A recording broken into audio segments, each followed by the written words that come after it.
7 സങ്കീർത്തനങ്ങൾ 11 മുതൽ 17 വരെയുള്ള തിരുവചനങ്ങൾ. ദൈവം നീതിമാനായ ന്യായാധിപനാണ്. അവിടുന്ന് ദിനം പ്രതി രോഷം കൊള്ളുന്ന ദൈവമാണ്. മനുഷ്യൻ മനസ്സ് തിരിയുന്നില്ലെങ്കിൽ അവിടുന്ന് വാളിന് മൂർച്ച കൂട്ടും. അവിടുന്ന് വില്ലുകുലച്ച് ഒരുങ്ങിയിരിക്കുന്നു.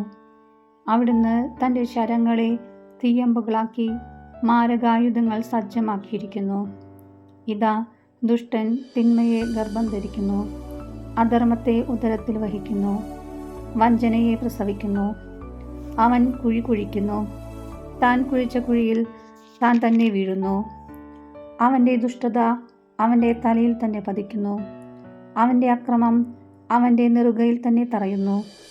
കർത്താവിൻ്റെ നീതിക്കൊത്തും ഞാൻ അവിടത്തേക്ക് നന്ദി പറയും. അത്യുന്നതനായ കർത്താവിൻ്റെ നാമത്തിന് ഞാൻ സ്വസ്ത്രമാലപിക്കും.